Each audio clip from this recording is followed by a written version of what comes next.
Good evening and welcome to the first Melbourne School of Government public lecture of 2014 to be delivered by White House advisor G. Edward Desayer. My name's Helen Sullivan. For those of you who don't know me, I'm the director of the school and it's my happy task to introduce the lecture and to introduce Mr. Desayer. But as we begin, I would like to acknowledge the traditional owners on the land of which we meet, the land of the Wurundjeri people.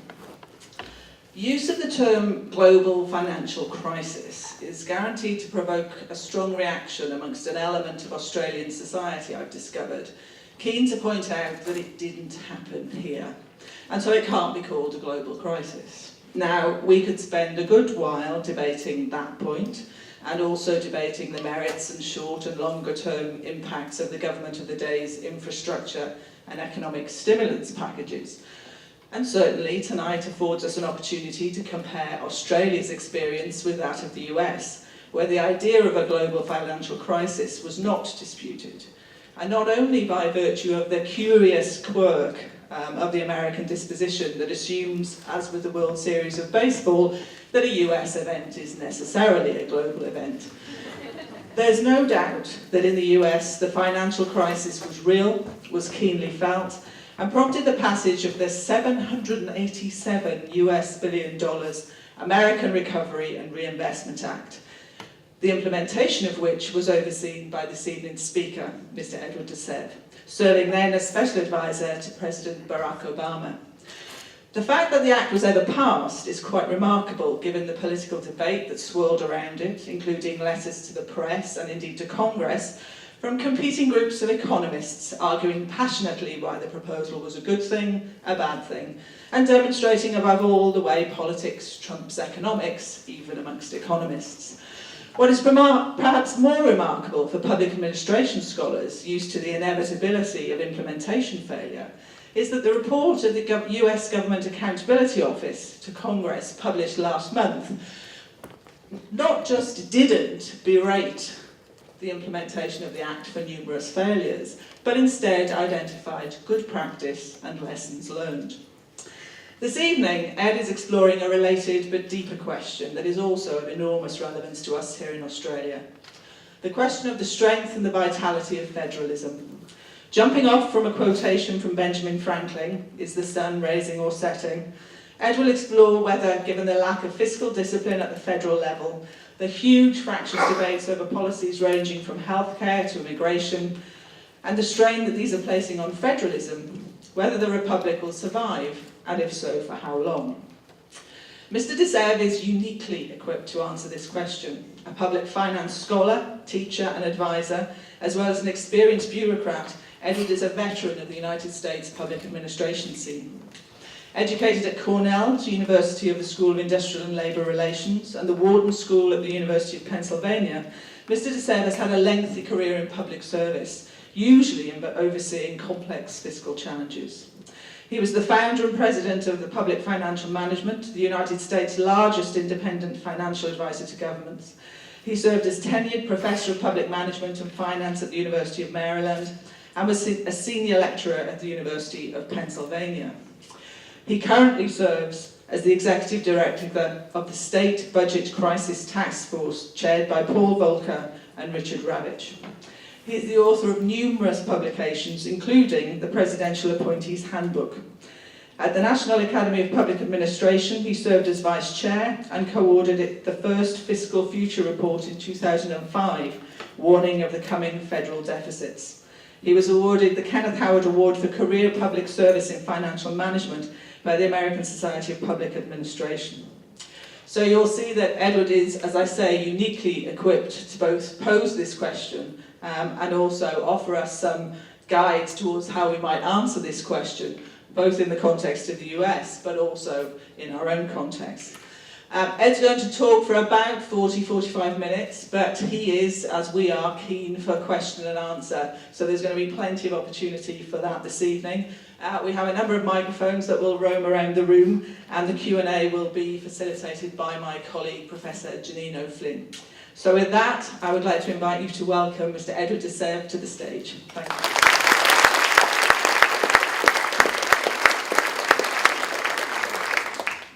Good evening. I'm delighted to be here tonight. Can't imagine why you all come out on a Thursday night to hear me, but we'll figure that out later on. Until Tuesday, Monday when we arrived in Melbourne, my favorite city in the whole world was Sydney. That changed when I saw Melbourne and spent some time driving around it, and now I'd like to paraphrase John Kennedy. There are a few of you who are old enough to remember this quote. Kennedy said famously, "Ich bin ein Berliner." I say instead, "Ich bin ein Melburnian." So I'm delighted to be here. I'm from Philadelphia, and one of the things we always do in Philadelphia is we're sure to quote Benjamin Franklin. We didn't have the Tidewater aristocracy of Washington and Jefferson and Madison and all those characters. We had Ben Franklin. Ben Franklin was a polymath. He was a man who caught lightning on a kite, a man who negotiated with King George, a man who was apparently a ladies' man. I don't know how he had time for that, but he apparently was. But above all, he found himself to be a printer. He called himself a printer and was convinced that the good Lord would have a new edition of his life out soon after he died. But in the meantime, he sat in the Constitutional Congress trying to write a new constitution for the United States. And as he sat in the front row, he was given a podium all to himself, small one-step podium. George Washington, who was about 6 feet 3 inches tall, sat above him on about a 4 or 5 step podium. Washington had to be very careful not to be thought a king. He was given plenipotentiary powers in a variety of ways, as a general of the army and later as two-term president of the United States. But he had to be very careful. And behind Washington was the symbol you see here on a chair. And Franklin would continuously look at this symbol of the sun. And he would ask the question, is the sun rising or is the sun setting? It wasn't until the very end of the Constitutional Congress when he decided that it was in fact rising. The question is, where are we today?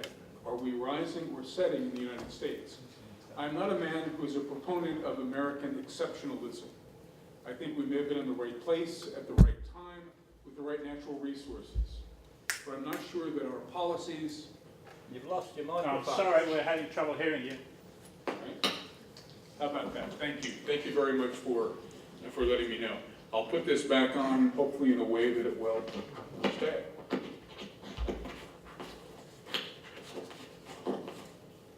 How's that?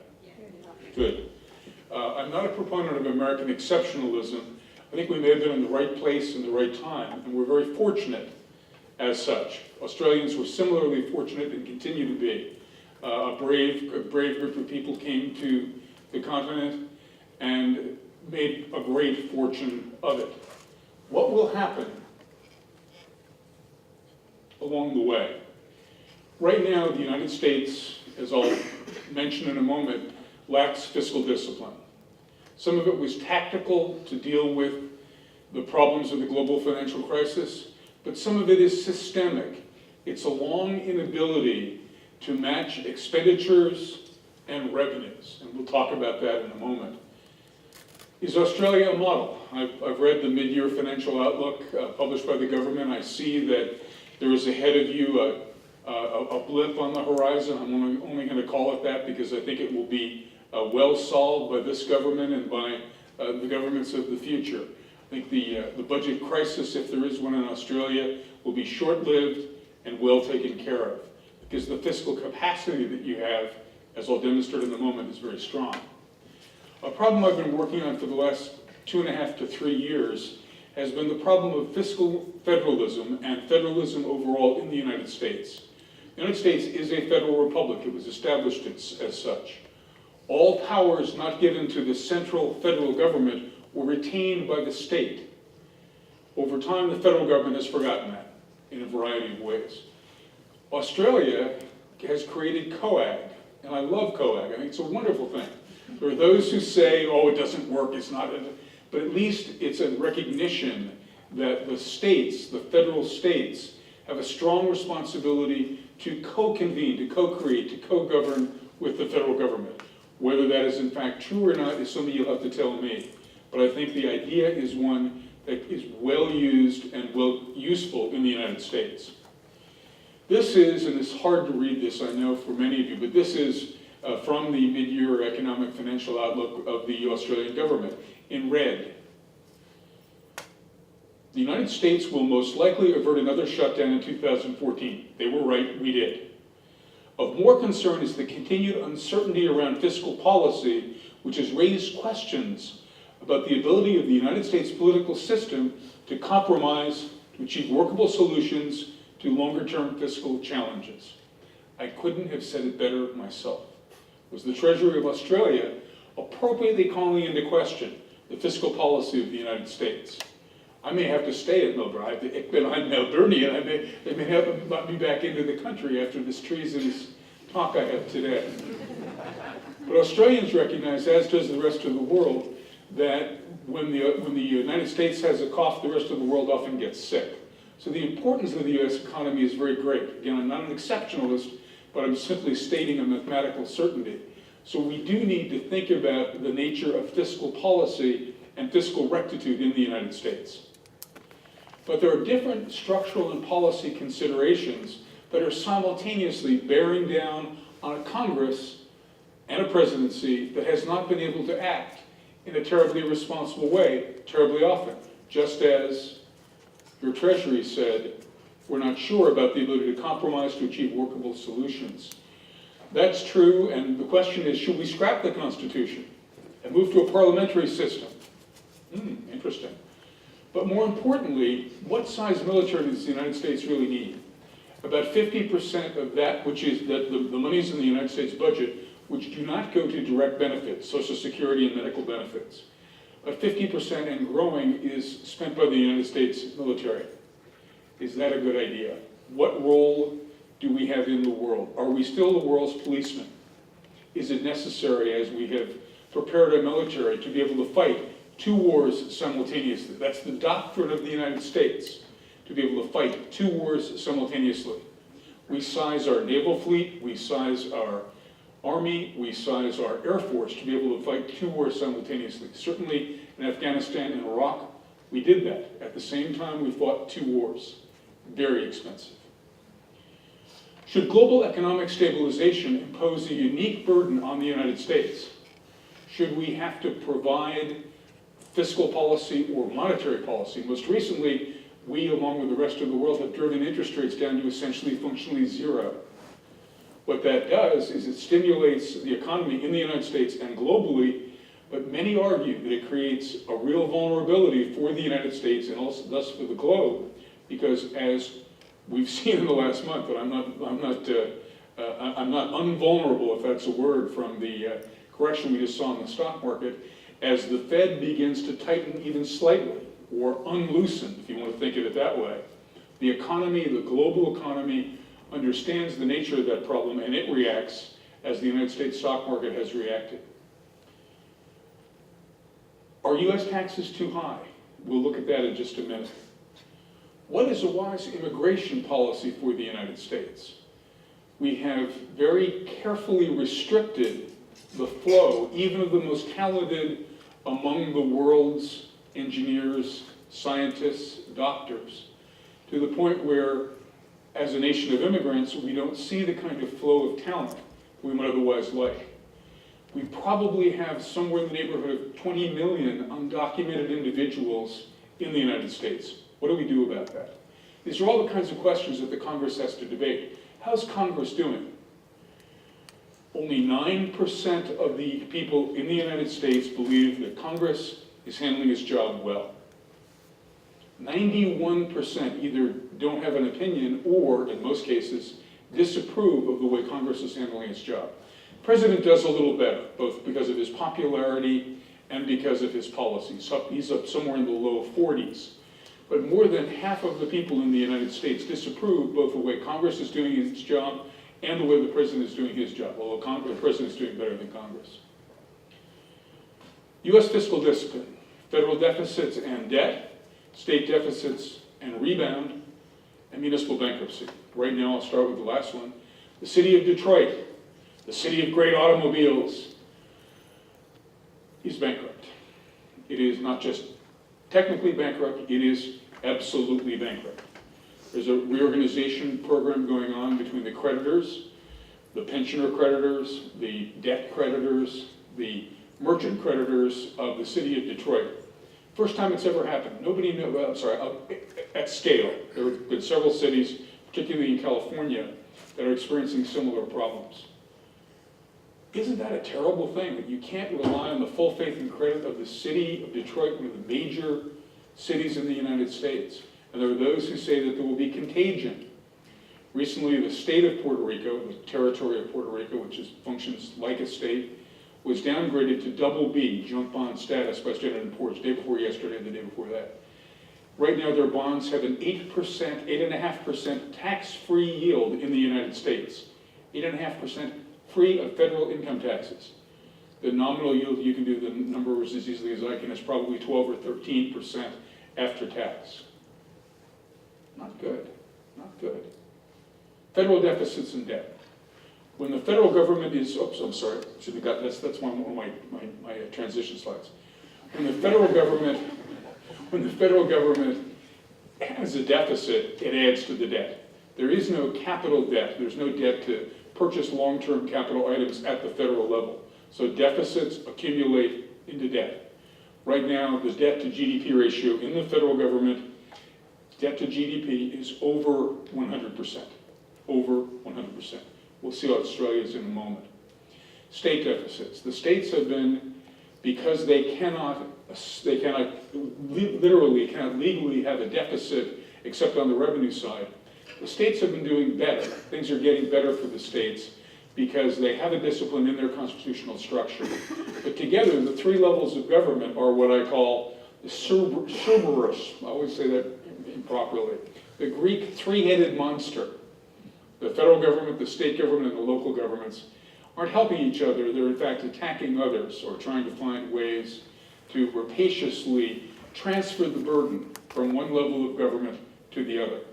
We found this in the State Budget Crisis Task Force, that the federal government does not have an idea that it has a responsibility in its policies to consider states.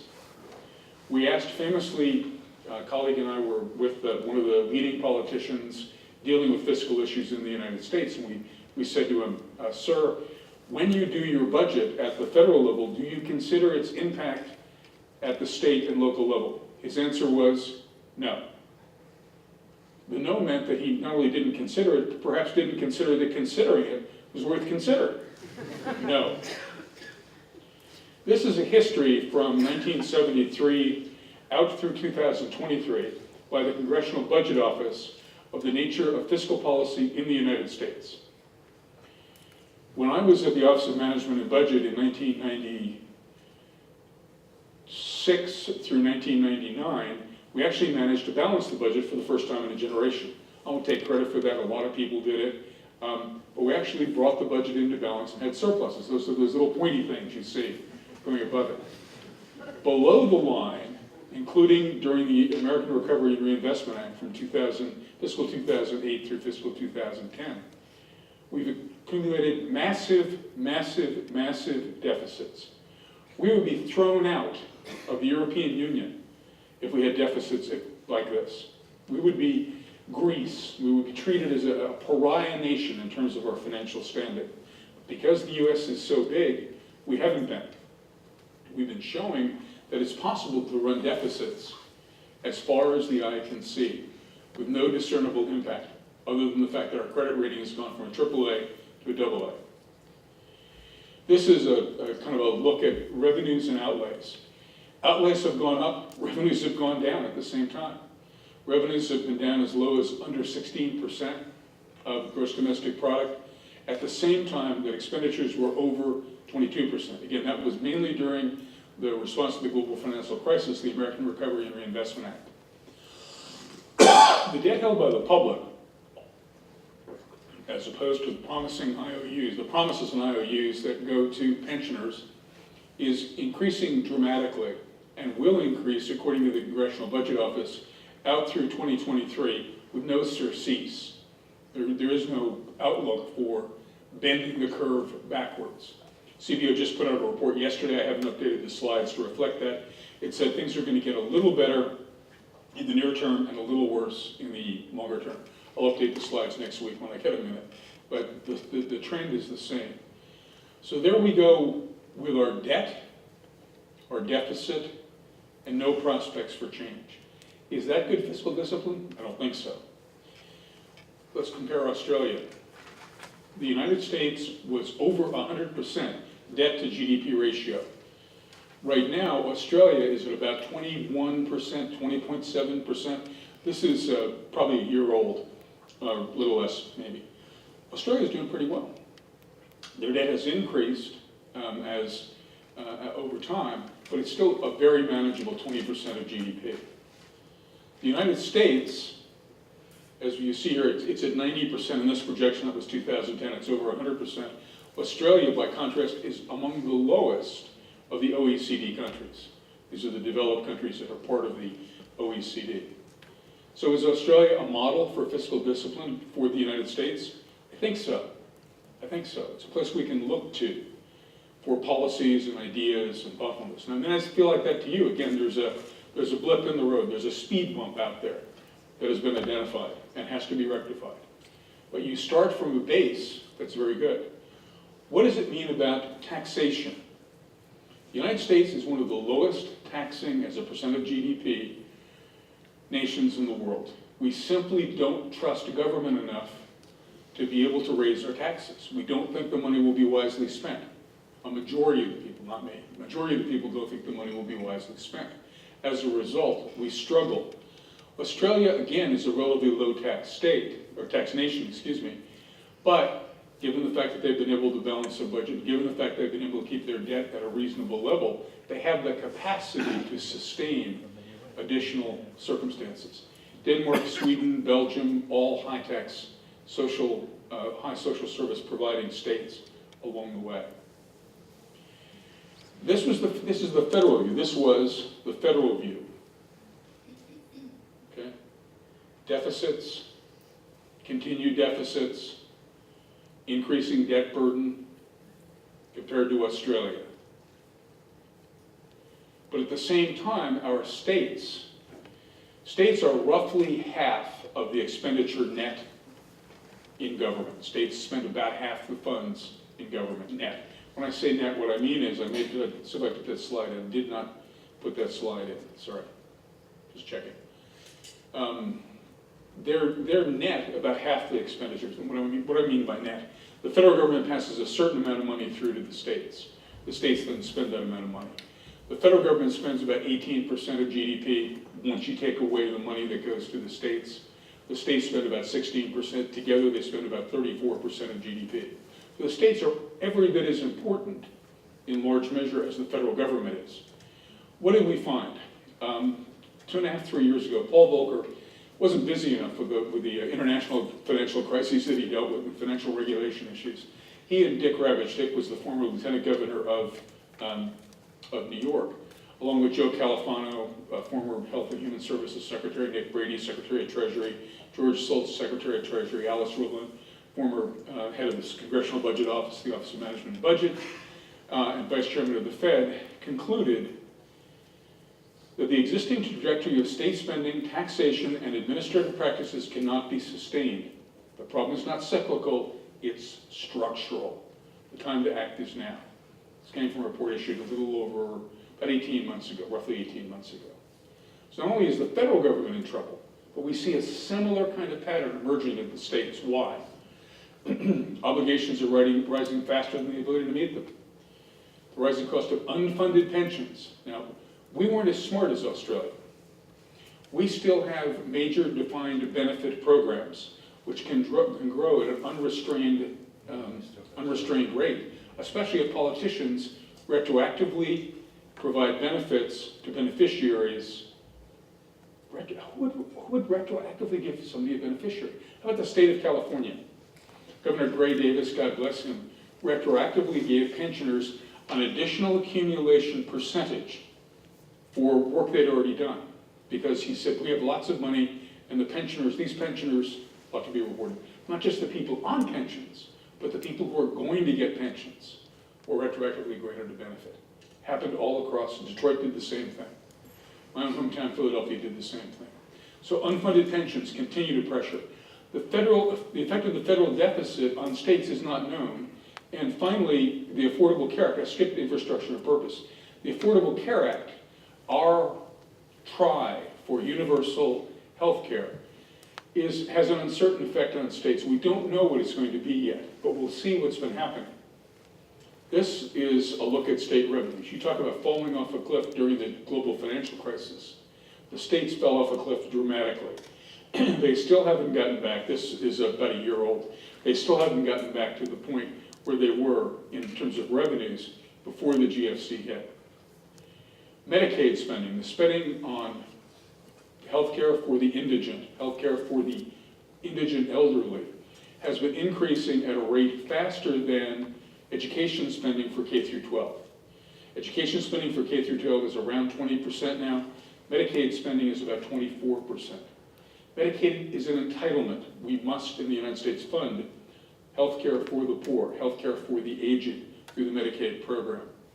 The states have chosen to defund education in order to fund Medicaid. Now, the choice wasn't direct. It wasn't an absolute, we'll do this and not do that. But the effect of the increasing cost of medical care has been a decreasing cost in education, and it can't be sustained for the long term. This is an eye chart test. The one number here that's important, see Illinois? The per capita burden of prior pension costs on people who live in Illinois is roughly $7,200 a year. At some point, people who live in Illinois from state pensions will be assessed. A family of four has a debt of $30,000 hanging over them. If they also live in Chicago, the family of four has a debt of about $44,000 hanging over them. These are all charts from the State Budget Crisis Task Force. Illinois is the worst case of this behavior. So far we've seen Medicaid, we've seen declining revenues, we've seen pensions, and what that indicates is that there is a deficit in infrastructure funding. These are bridges, these are highways, these are mass transit systems.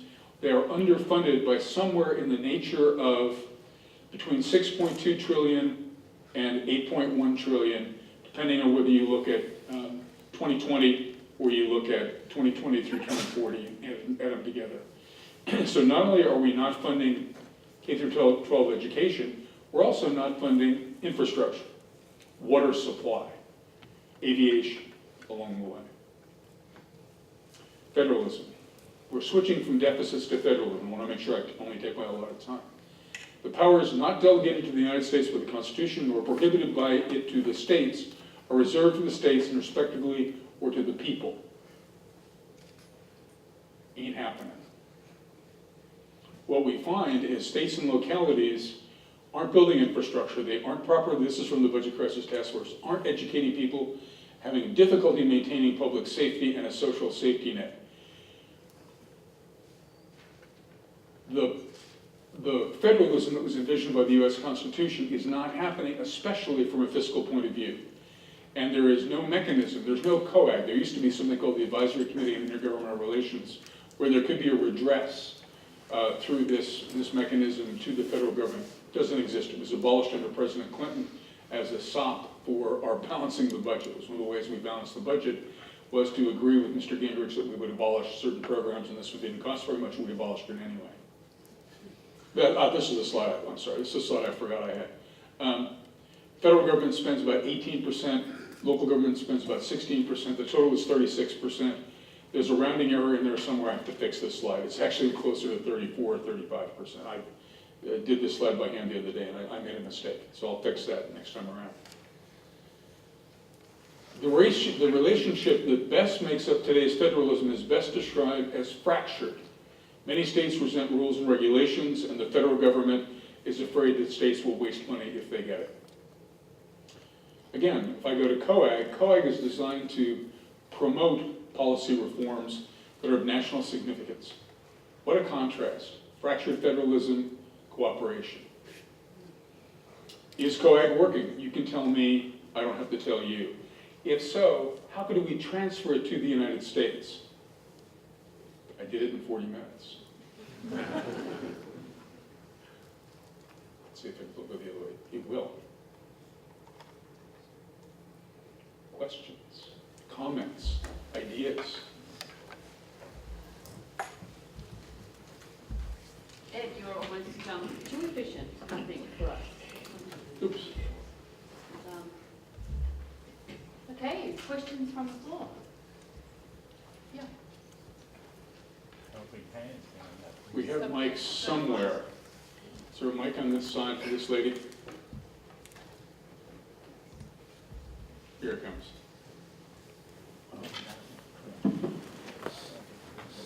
My name's Jackie Fristacchi. I'm Mayor of a local government entity, the City of Yarra. It's inner Melbourne, adjacent to the City of Melbourne. God bless you. The 19 square kilometres, No, God bless you. I mean, people who work 84,000 people. People who Tomorrow, work in the local arena are closer to the people, have to bear the burden of service cuts, and have to bear the burden of trying to stretch the revenue as far as it will go. And that's why I've shifted from federal government to state government to local government and previously academia. So we are in the area of action, but you've identified major problems in the US, but you've asked, is COAG working? Many of us in Australia say, at least we've got it, but it's not. And we would say that our federal system is dysfunctional. I don't know if Ross Garno is in this audience. Is Ross here? In his terms, our federal system is dysfunctional. Our fiscal federalism is dysfunctional. So I'm not sure if you had those discussions, but the federal government gets the tax revenue, and that's 86% of the revenue.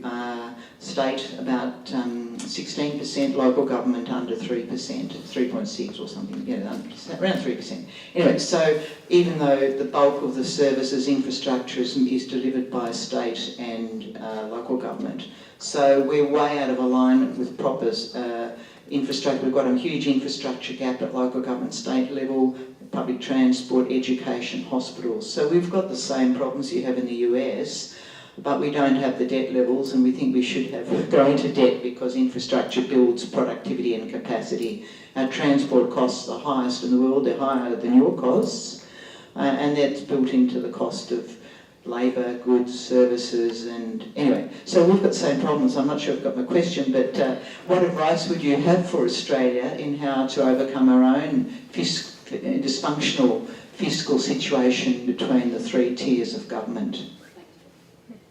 I would say that a continued emphasis on making sure that the funding at the local level is sufficient to fund infrastructure is central. To make sure that the funding for education, especially the primary school level, is available is essential. That if it's necessary to increase transfers to local governments or give local government additional taxing power, if that is appropriate, or to have the federal government assume more of the expenditure burden in certain areas needs to be done. Where the rubber meets the road literally is local governments. I was in a local government for, probably about 10 years, and the state government for 4 or 5, and the federal government for about 9 in my checkered career in and out of governments. And the local government is where it happens. And so you need to get together and talk to those folks in Canberra or Sydney or wherever they may be located. The COAG I met was in Sydney for whatever reason. I guess they didn't like Canberra. I don't know. Pardon me? They're not listening to us. Just Helen behind you, and then we'll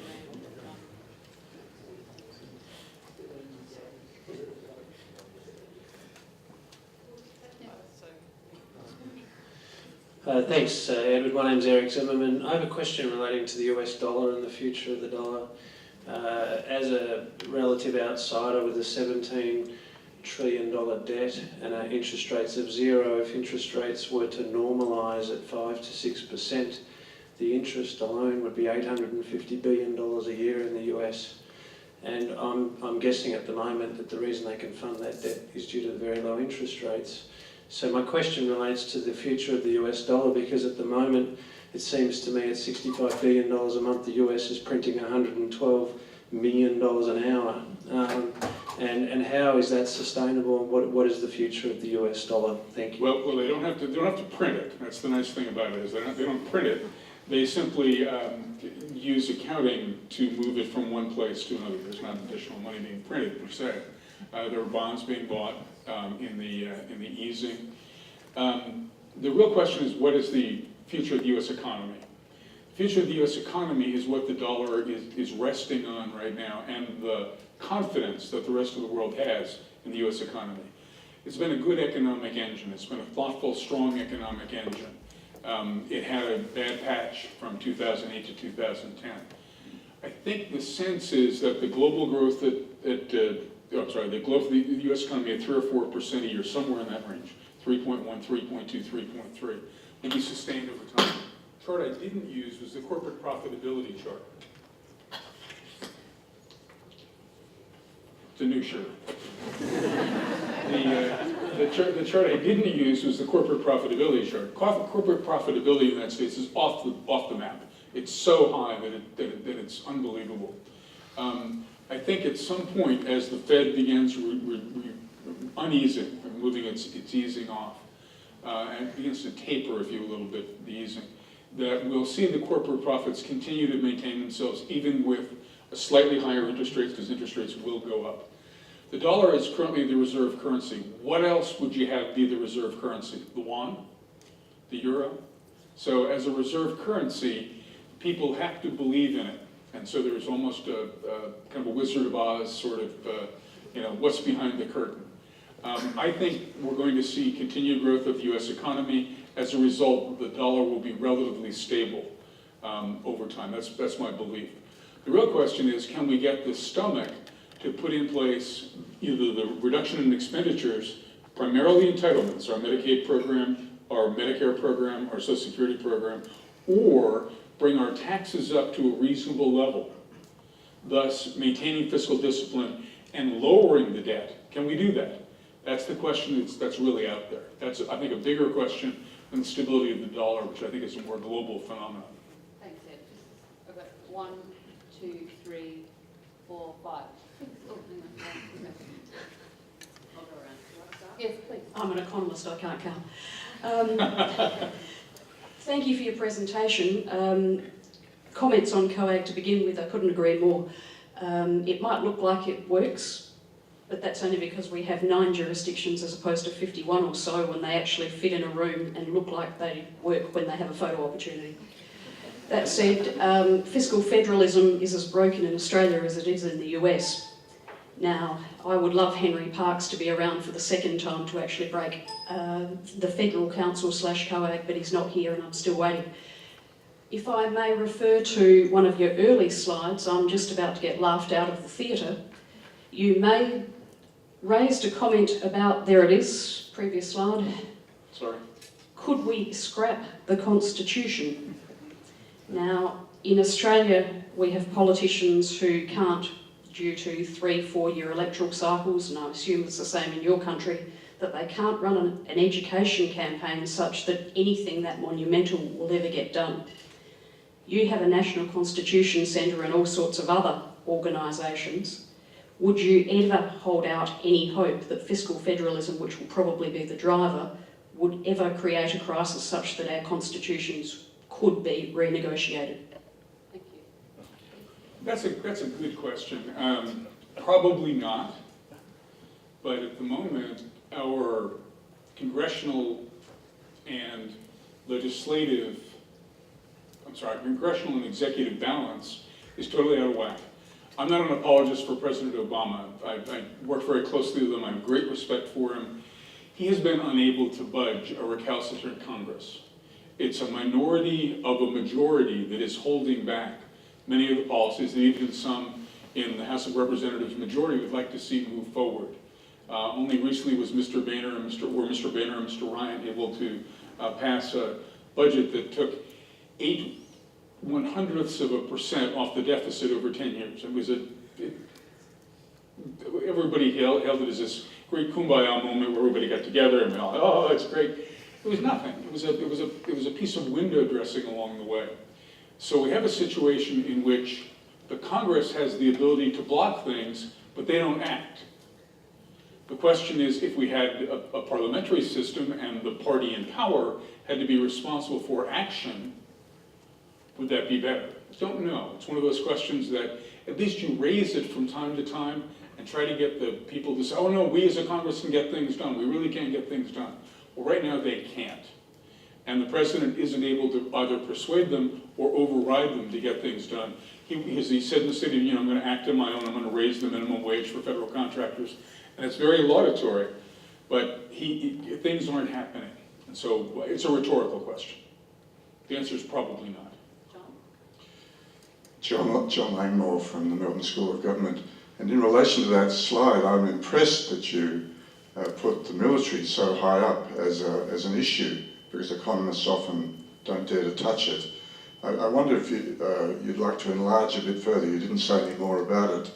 Quite a lot of people outside the US think that the world might be safer if the US didn't aspire to be the world's policeman. Yeah, I was really asking you to tell me what you think. Even though we're in serious deficit, even though our expenditures are continuing to dramatically rise, there is a strong unwillingness to deal with the reality of the size of the military. It's weapons systems, it's not the human beings, it's not the number of people, it's the number of airplanes, the number of aircraft carriers, and the number of drones and things like that. So there is a strong support in both parties for the US military. Some of it is regional economics. When the space program is not part of the military, but when it was put together, they put little fiefdoms, little space fiefdoms in Florida, and in Georgia, and in Alabama, and in Texas, and in California, and in Maryland, in order to gain political support. Military bases have strong political support. Military assembly lines have strong political support. In 1997, when we had the government shutdown, the thing that brought the government back was threatening to shut down assembly lines in California that made bombers. I was there, I saw it happen. So we don't have a willingness to, from an economic standpoint, from a political standpoint, curtail the expenditures in the military. I'm assuming that there's press in the room, so I understand that I'm not unaware of that. We have not been able to find a way to find an appropriate role for the United States military. I've got 6 in a row, so let me just take these 6 first. Thank you. Liz Burton. I've got a question about taxation, which you mentioned a number of times. And you have talked about the possibility of reducing entitlements or bringing taxes up to a reasonable level. You've also mentioned the off-the-chart corporations' profit and probably ongoing profit. So the question arises as to whether the taxes are actually being paid. So regardless of what level of tax you have, if corporations have tax havens and mechanisms to hide the profit, whether the amount of appropriate tax will ever be captured. And I'm asking whether the federal government has actually conducted an analysis of, say, the top 100 corporations, their profit in a year, and the amount of tax paid. Thank you. The answer is yes, the analysis has been conducted. This is one of these hide in plain sight situations. It is clear that offshore, many corporations have earned profits which are not being repatriated to the United States. There's been a great deal of discussion, and there's nothing wrong with that. It's perfectly legal, if you will. It's tax avoidance, not tax evasion. The president has made proposals to bring that money back, and Congress has ideas about how to bring it back. So I don't think that there's an enormous amount of tax evasion going on.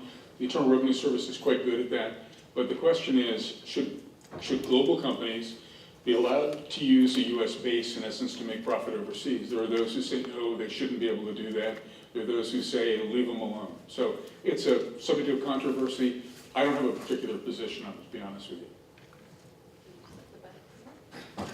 Hi, I'm Cassie McGannon from Grattan Institute, which is a public policy think tank.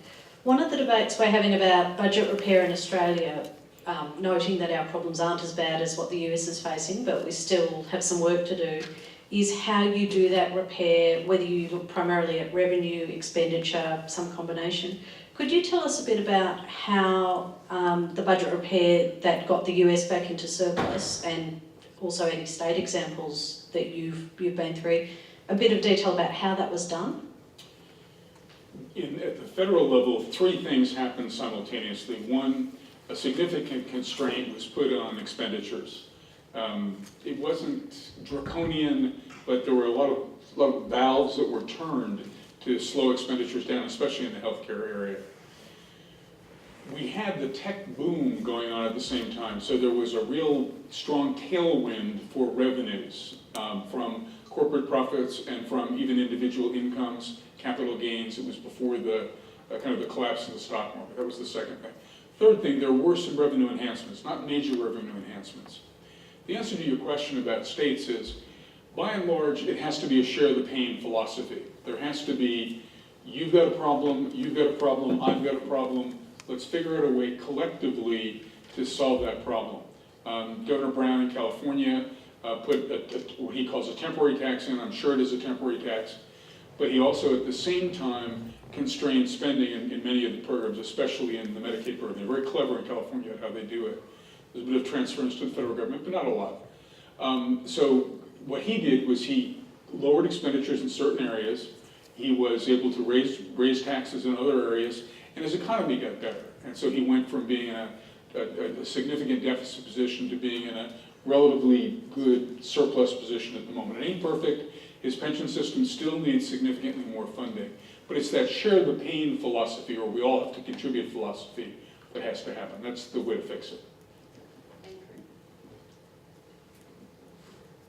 Andrew Walter, Melbourne School of Government. We haven't really said much about partisan polarization in the United States, and if we're talking about political solutions, I mean, there are various technical proposals on the board to solve the fiscal problem, but without a degree of partisan consensus, nothing's going to happen, let alone reforming the Constitution. Public opinion surveys in the United States suggest there's quite a significant gap between the preferences of the median voter and particularly the expressed fiscal policy platforms of the Republican Party in the United States. And as you know, President Obama didn't get one vote from the Republicans on key pieces of legislation. So if that's one of the core problems, and I'd like your view on this, is electoral campaign finance reform, which may be driving this significant gap between Republican Party policies and public preferences. Is that really a core piece of the potential solution? No. Why do I say no? Every 10 years we have a census in the United States, the decennial census. Coming out of 2010, state governments, which were largely, not overwhelming, but largely in the hands of Republicans, redistricted, changed the nature of the voting ability for Congress. Not for the US Senate, that's statewide, but for the Congress. And what they did is they created districts that were what we call gerrymandered. If I could show you some of the districts, you would be amazed. There is no continuity, there is no homogeneity among what they are is they're safe Republican districts. So if I've got a case where I could take these people here who are Democrats, put them in a Democratic district, take these people who are Republicans, put them in a Republican district, I know that I can get more Republicans into Congress because I'm the state legislature. So what's happened is at the Congress, the congressional level, at the moment, a permanent majority has been created, unless something really strange happens, for the Republicans. Many of the new congressional districts that have been created were created and Tea Party members, people who were very far to the right, occupied them with great support from people who are in the campaign spending business. I don't think that, and there's plenty of money on the other side, there's plenty of money on the Democratic side, if the districts were properly aligned. The other thing we see is what's likely to be a permanent presidential majority because of demographics. As more Hispanic voters, as more voters of African American origin, and even to some extent Asian voters come into the electorate, largely because of population increase through people having children and the children getting to the point where they can vote.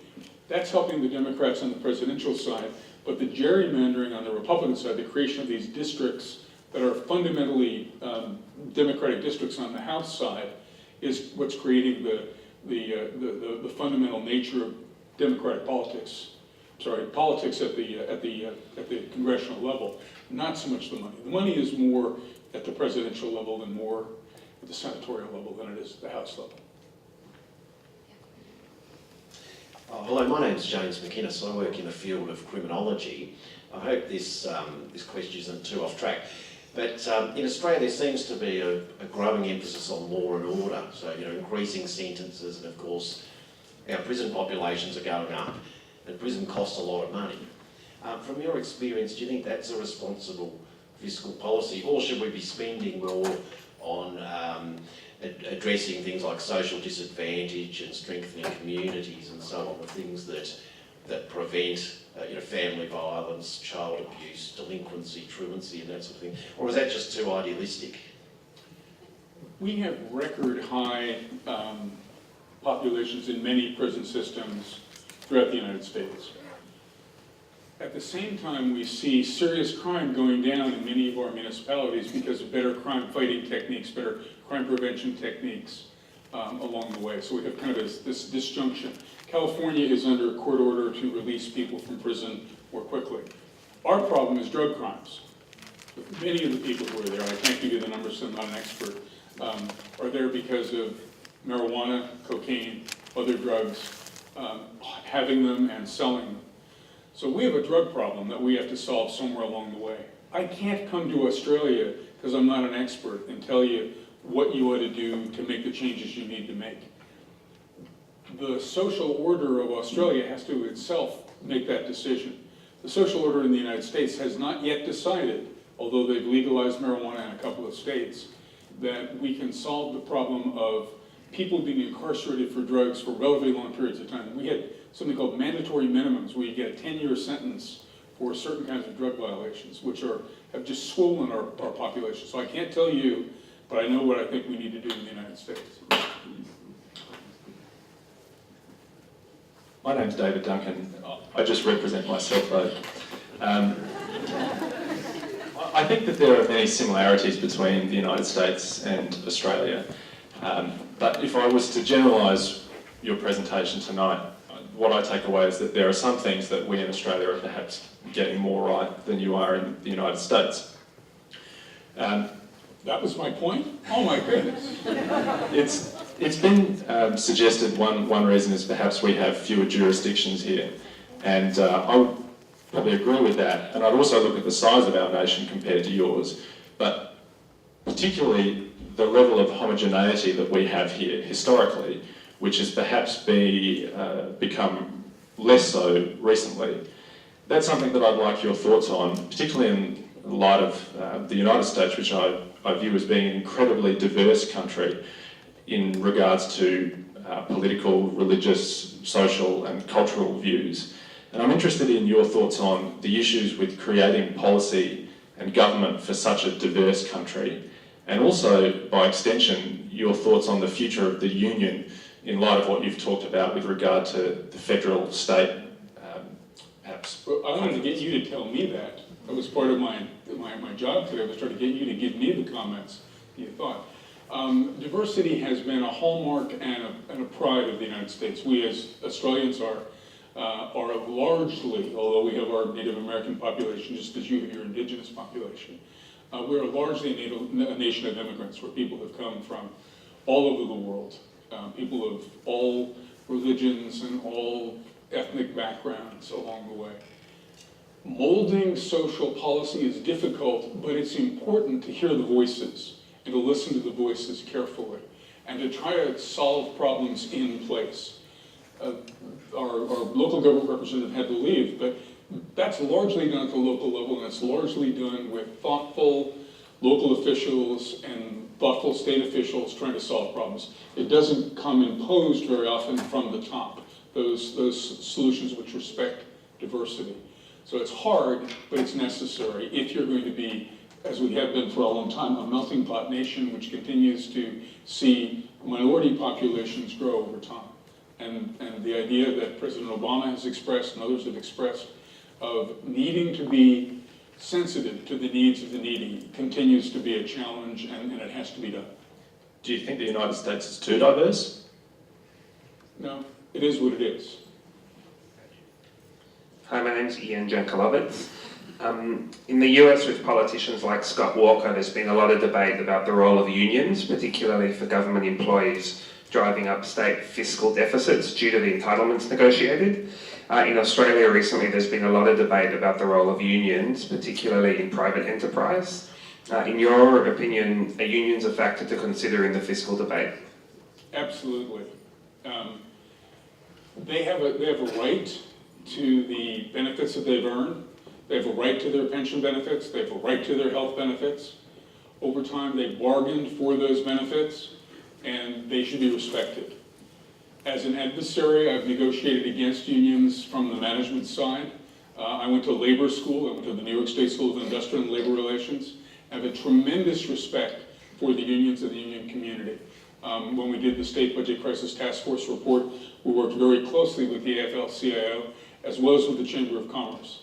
So institutionally, unions are very important in the United States, and opposing them, what Walker has done is perhaps gone a little bit too far in opposing them, but opposing them is simply the countervailing force of one force against another. So unions are very important, very necessary. Their members should, in all ways, retain their benefits unless they're negotiated away. Now, in a bankruptcy, it's not clear yet what happens to those benefits. Nobody knows. There hasn't been a bankruptcy of any size where that's happened. But no, labor is an important element in the United States and should continue to be. Right, I'm Jake Online with the Melbourne School of Government. You seem to have painted a rather bleak picture of the fiscal situation in the US, and from what I gather, this is Do you have another one? and this is the result of what I guess the institutional structure of federalism in the US, the political bargains that's been made, as well as the changing demographics and the expectations of the electorate. How long can this be sustained? And at what point does it break? Again, I'm trying to get you to tell me that. You're the Australians are doing it right. I don't know the answer to that question. The elasticity of the economy of the United States has been very great. It comes from innovation. It comes from, in many cases, hard work, new processes, adapting new technologies along the way. And anyone who's sold the United States short in the past has probably lost money. So I would say that I don't know the answer to your question, but I think that corrective action needs to be taken. We need to, last time I was here, I talked about the dual dilemma that the president had. On the one hand, he had to make sure that he didn't shortcut stimulus by increasing taxes or decreasing expenditures, that he didn't throw the country back into recession. On the other hand, he had to balance the budget and try to balance the budget in an effective way so the deficits didn't crush the United States. It's that delicate balance, that continued delicate balance of not messing up the economy, while at the same time you deal with the long-term problems of deficits. And as I mentioned to the gentleman up there, it's a problem of shared pain. Everybody's sharing a little bit of the pain along the way. As we reform the entitlement programs, easy for me to say, but people are living longer. Maybe we should defer a little bit the Social Security benefit for people who are coming in. Let's add a month, and a month every year, and another month, and another month. So after 12 years, we've added a year. Instead of being 66, it's 67. Is that pain for someone? Maybe a little bit. Let's change the way inflation is calculated for the pensions along the way. So the point is that there are, Congressional Budget Office will tell us the dozens of things that we can do to make the changes on the fiscal side. How do we do those in a way that doesn't upset the apple cart of the economy? Bring back smoking. Dennis, Back smoking. I'm sorry, cigarettes in $20 a pack? I don't smoke, but you guys have really taxed the hell out of cigarettes. That's for sure. I was getting my Mikey today, and I was in a tobacconist, and I saw it. What? He's converted. So that's not my Mikey's in the other pocket. Here, this is my Mikey. I was getting my Mikey today. I saw the price of cigarettes, like $190 a carton. It's like incredible.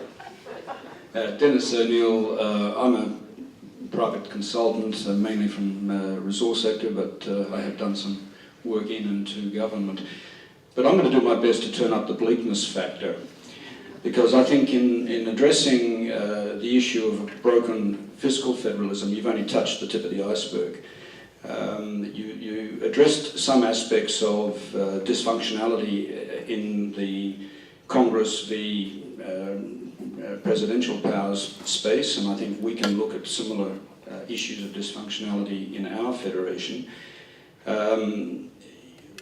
The issue I think that we need to start to focus on, and to some extent maybe we've seen a glimpse of this out of Europe, is surely that in Machiavellian terms, the incentive structures for people to go into politics, and particularly for the structured party systems that have developed in modern democracies, we are seeing a degree of perversity around the need for those structures to work for their own enduring position of power rather than for the benefits of the societies they are elected to supposedly work for. And to the extent they try to do that, you end up with the sort of problems that you've so well explained to us tonight and which we're aware of in this country. So surely this is going to be more than just a balancing act at some future time in a physical sense. Surely it's got to be some groundswell, democratic groundswell in communities to say we've got to do this differently. I believe I suggested changing the US Constitution as a possibility. Winston Churchill once said that democracy is the worst system of government except for all others. If you went back to the Constitutional Convention of the United States, they debated not whether to outlaw slavery, but how much the worth of a free black man was in terms of the electoral groupings in the United States. They said that he was worth, I believe, 3/5 of a white person. A free black person, from a voting standpoint, was worth 3/5 of a white person. So our politics in the United States, I'm not going to, again, I don't want to talk about the politics in Australia because I don't know it, but we have always thus been scoundrels and rascals and short-sighted, but somehow we muddle through. How do we muddle through this one? How do we engage in disjointed incrementalism, as some of our strategy of decision friends talk about? I'm confident we will, I just don't know how yet. I'm just going to take the last two, just so it's worked very hard tonight across a whole range of topics. Hi, I'm Lucy O'Sullivan and I have no qualifications or experience, but I want to ask you, basically combining two questions from before. I heard what you said about public finance reform, and I wanted to combine that with your comment about California's drug policies. And it struck me as the high number of incarcerations versus the low rates of crime, and the fact that most of those are drug-related sentencing, basically. Is that to do with the social problem, or are people putting in laws and sentencing mandates based on the fact that California has a very high rate of, not rate, but of private prisons, and then there is a profit incentive for that sort of policy to be put in place, and often to the detriment of people's lives, especially for things like marijuana, where there is debate as to whether it's actually harmful to people. Insane. I don't want to be so venal as to say that legislatures in California passed laws in order to fill prisons because the prisons were private. I can't go there, I can't square that circle. I think there was a great fear and a great revulsion about urban crime, and the idea was that urban crime especially was drug related, and if we take the people who are pushing the drugs off the street, crime will go down. That actually didn't happen. We brought better policing techniques to the fore, which dealt with that. So I can't go to private prisons equal more sentencing equals profitability. I can't get there. Final one here. Hi. Sorry. My name's Spencer. I'll refrain from saying who I work for. But my questions are about US energy policy and how it's linked to US foreign policy and specifically, military spending. Interested in your views on the significance of, recent developments in hydrocarbon extraction technologies and its flow-on effect for US onshore gas production. Do you think that's going to be a sufficiently material catalyst for reinvigorating US manufacturing, and do you think it will change US foreign policy if the US can get to a energy self-sufficiency? Do you think that will reduce US military spending? That's a really good question, and I just don't know the answer to it. It's one of those things where you can't be an expert in everything. The hydrofracking that we've seen has certainly produced a significant amount of natural gas, and natural gas is being used in different ways, including powering vehicles and running electric plants and things like that. How long? New shirt is getting. How long that will sustain itself, how important it is over time. Certainly the less oil the United States needs to import, the less important geopolitically the struggles in other nations are.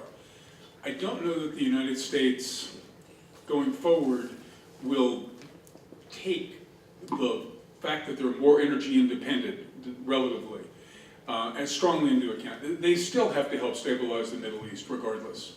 They have the global commitments to things like that. So, while energy independence is certainly helpful, it certainly will hopefully stabilize the price of oil and other things.